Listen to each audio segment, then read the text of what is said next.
Good morning, students. How are you all? Fine? Very good. Today we are going to see the remaining part of Block 15, Democratic Government.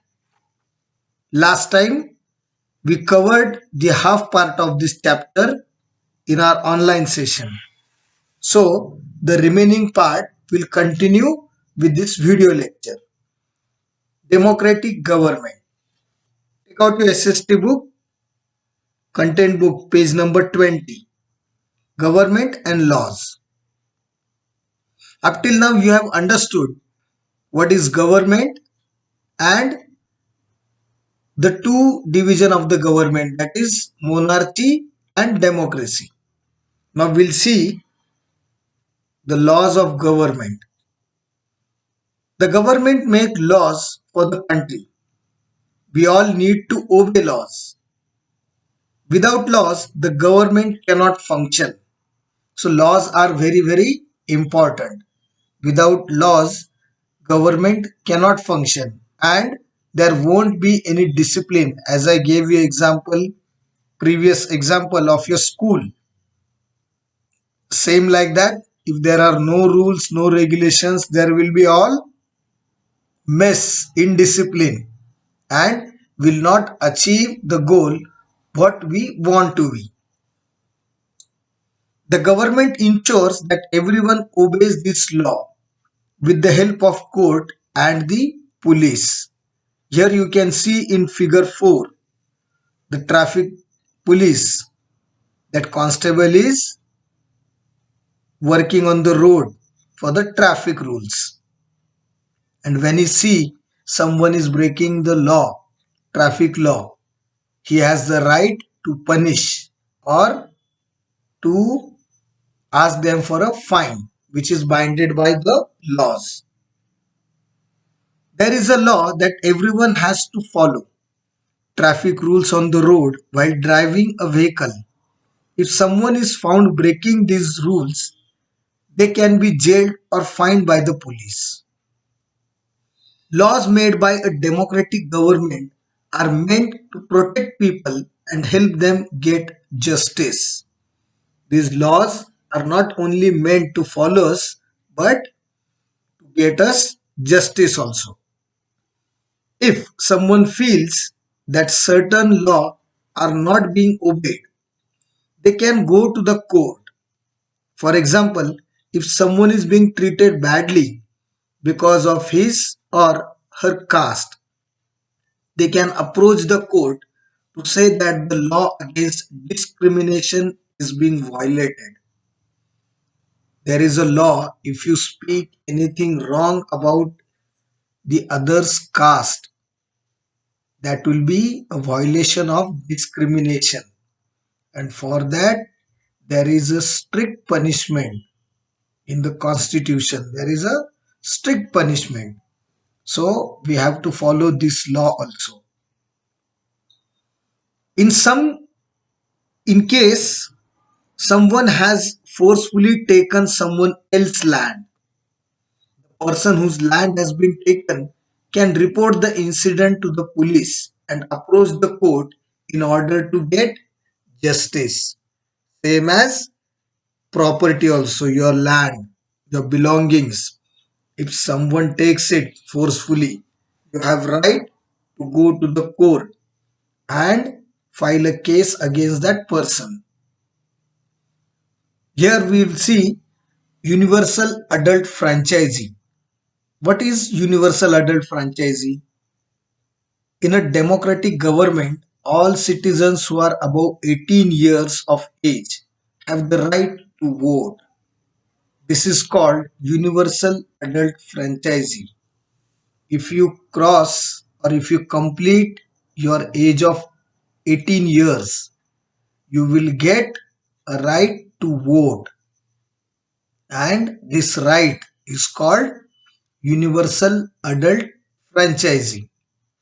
This is important that every person should be allowed to vote in a democracy. It is only by voting that people can choose a leader to govern them. If some people are designed this right, it leads to discrimination against them. Here, the 18 years, to complete 18 years, this law is enforced only to see, or to it is to check that now you are grown up. At the age of 18, it is considered that you are grown up and you can take your own decision. So for this election, it's very, very important for voting. It's very important that you should have your own right and own decision making power. So this 18 years, age of 18 years is binded with this law. If someone denied this right, this is also an discrimination of right. This leads to a discrimination of right because this is your right and no one can deny it. No one can stop you from this right. When leaders are elected, it ensures that they are responsible for their action to the people who elect them. The elected leaders are expected to work for the welfare of the people. Here, when you elect a member or when you elect your representative, he is also binded and he is accountable to you. He has to give you all the accounts and work for your welfare. Leaders or the representative have to work for our welfare.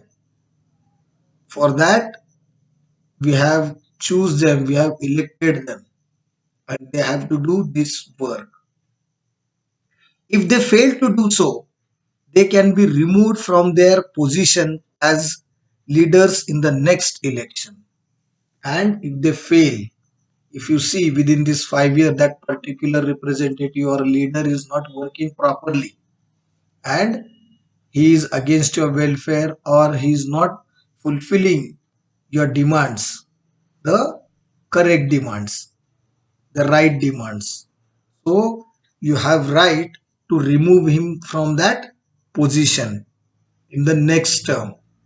That is again after 5 years in the next term, you have right to choose your representative. All democratic governments are elected for a fixed period of time. In India, the government is elected for a period of 5 years, after which the people again have a chance to participate in an election and re-elect their representatives, elect new representatives. By this law or by this right, you can re-elect or elect a new representative. If you find a particular representative or a leader is good, you can again re-elect him for the next term of 5 years. Or if that particular representative or a leader is not working for people's welfare or he is not capable of that position, you can elect new representative on his post. Everyone should have the right to vote. However, in earlier times, the right to vote was not given to everyone. Initially, only men with property enjoyed this right. Women, slaves, and uneducated and poor people were denied this right across the United Kingdom, the United States of America, and Europe. In earlier times, in UK, America, and Europe, only rich people, and that is only men, rich men were allowed to vote. Women's, uneducated, and poor peoples were denied from this right. The reason for denying the right to vote to women were that there were some reasons due to which women were not allowed to vote, and the reasons were women did not fight wars. They were too gentle natured to be involved in politics. They were unable to make decisions. They were supposed to stay at home and look after children. These all parameters or these rules were there, or due to these conditions, women were not allowed to vote, or they were not included in the process of voting. But in 1848, a movement known as suffragette movement started in United States. In the year 1848, a movement called as suffragette movement started in the United States. It was not until the First World War that the movement became strong. During that time, many men were fighting in the war and women were called to work in factories. Now, during this war, conditions were so severe and bad that the women were also called in the factories to work. Through this, women realized their strength and demanded the right to vote in different ways. And during this time, women realized their strength and they also started demanding for the right of vote. In figure 5, you can see a poster. Poster shows that women were demanding vote. They were protesting against this law and they were demanding for right to vote. It was in 1920 that United States got the right to vote, while the same rights were given to women in the United Kingdom only in 1928. In India too, only the wealthiest Indians were allowed to vote in the provincial elections that were held before independence. Same condition was in India also, that is before independence. Leaders like Mahatma Gandhi demanded that all adults must have the right to vote. Today, all citizens of India above 18 years of age have the right to vote in the elections.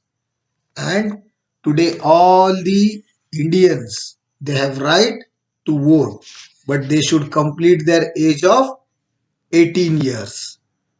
So, this was all about block number 15. You must have understood the entire block. I have sent you the PDF also regarding this. Again, in the next online session, if you have any doubt, we'll try to clear your doubts at that time. Okay? Till then, have a nice day. Bye bye.